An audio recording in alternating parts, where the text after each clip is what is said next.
चित्त शांति के उपायों का युक्तियों द्वारा वर्णन। श्री वशिष्ठ जी कहते हैं, रघुनंदन, बिना जीती हुई मन सहित इंद्रियां शत्रु के समान हैं। इन्हें तब तक बारंबार जीतकर परमात्मा में लगाने का प्रयत्न करें जब तक अंतःकरण स्वयं ही परमात्मा के ध्यान में एकाग्र होकर शुद्ध एवं प्रसन्न ना हो जाए। इस प्रकार के साधन से नित्य प्रसन्न सर्वव्यापी दिव्य स्वरूप दिव्य परमात्मा का स्वतः साक्षात्कार हो जाता है और ऐसा होने पर सारी दुख दृष्टियां नष्ट हो जाती हैं। उस सगुण निर्गुण रूप पर ब्रह्म परमात्मा का साक्षात्कार होने पर हृदय ग्रंथि रूपी कुदृष्टियां, जो मोह रूपी बीज की मुट्ठियां और नाना प्रकार की आपत्तियों की वृष्टियां हैं, नष्ट हो जाती हैं। नित्य आंतरिक विचार वाले और जगत को क्षण भंगुर देखने वाले पुरुष का अंतःकरण राजा जनक के अंतःकरण की तरह समय आने पर अपने आप ही शुद्ध हो जाता है। संसार से भयभीत हुए पुरुषों के लिए सच्चिदानंद घन परमात्मा के ध्यान रूप परम पुरुषार्थ को छोड़कर न दैव शरण देने वाला है, न कर्म, न धन आश्रय देने वाला है, न भाई बंधु। अपने उद्धार के लिए इनमें से कोई भी आश्रय लेने योग्य नहीं है। केवल एकमात्र परमात्मा ही शरण लेने योग्य है। तात जो लोग विवेक, वैराग्य, विचार, उपासना और धर्म पालन आदि उत्तम कार्यों में भाग्य के अधीन रहते हैं तथा मिथ्या विपरीत कल्पनाएं करते रहते हैं, उनकी मंदमति विनाश की ओर ले जाने वाली है, अतः उसका अनुसरण नहीं करना चाहिए।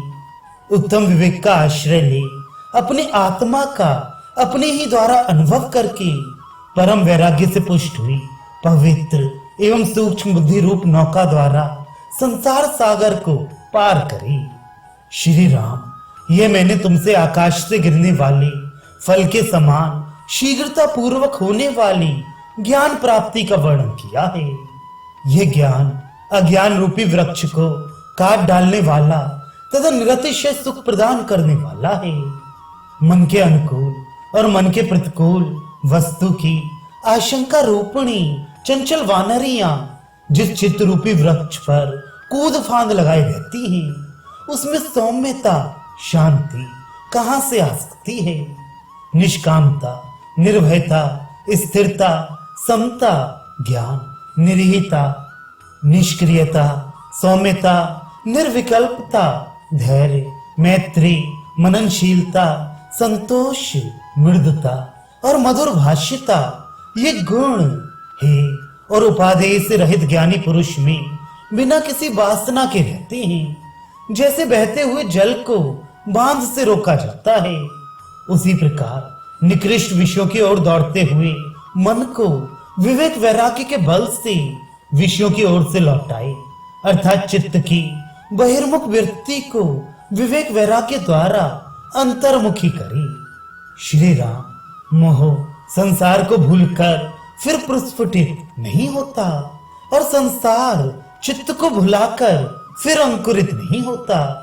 खड़े होते, चलते, सोते, जागते, कहीं निवास करते, उछलते और गिरते पड़ते ये दृश्य प्रपंच असत ही है, ऐसा मन में निश्चय करके इसके प्रति आस्था का परित्याग कर देना चाहिए। रघुनंदन, समता का भली भांति आश्रय ले प्राप्त हुए कर्तव्य का पालन करते हुए अप्राप्त का चिंतन ना करके निर्द्वंद हो इस लोक में विचरना चाहिए। श्री राम, तुम ही सर्वज्ञ, तुम ही अजन्मा, तुम ही सबके आत्मा और तुम ही महेश्वर हो। तुम अपने चैतन्य स्वभाव से कभी च्युत नहीं होते, तथापि तुमने इस प्रकार इस संसार का विस्तार किया है जिसने सदरूप आत्म दृश्य में परमार्थ सत्स्वरूपता की भावना करके सब ओर से दूसरी भावना का परित्याग कर दिया। वह पुरुष हर्ष, क्रोध और विषाद आदि से होने वाले दोषों से नहीं बंधता जो राग द्वेष से मुक्त है।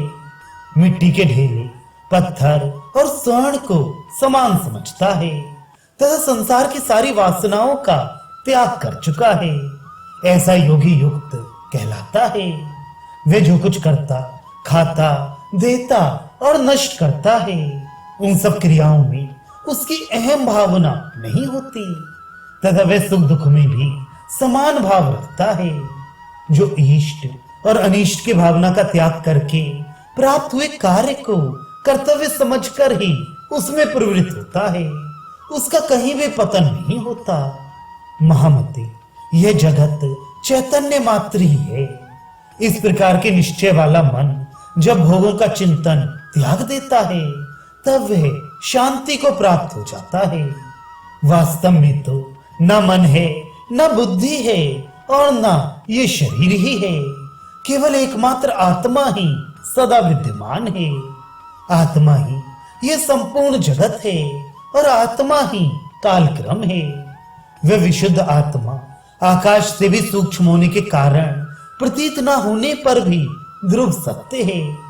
सूक्ष्म होने के कारण प्रत्यक्ष प्रतीत न होने पर भी ये आत्मा नित्य सत्य चेतन रूप है।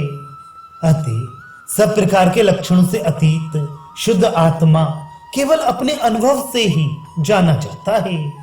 जहां केवल परमात्मा की चेतनता है, वहां उसी तरह मन का क्षय हो जाता है, जैसे प्रकाश में अंधकार का नाश हो जाता है। अतः उस आत्मज्ञान की प्राप्ति के लिए वैराग्य से, प्राणायाम के अभ्यास से, विवेक विचार से, दुर्व्यसनों के विनाश से तथा परमार्थ तत्व के बोध से प्राणवायु का निरोध करना चाहिए। जड़ तथा स्वरूपहीन होने के कारण मन सदा ही मरा हुआ है, किंतु आश्चर्य है कि उस मरे हुए मन के द्वारा ही लोग मारे जा रहे हैं। चक्र के समान घूमती हुई ये मूर्खता की परंपरा बड़ी विचित्र है।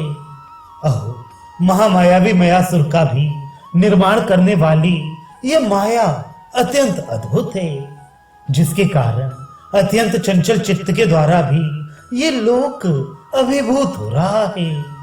जब मूर्खता आती है, तब पुरुष सभी आपत्तियों का भाजन हो जाता है। भला अज्ञानी पर कौन सी आपत्ति नहीं आती? देखो, अज्ञान ने ही मूर्खता से इस सृष्टि को उत्पन्न किया है।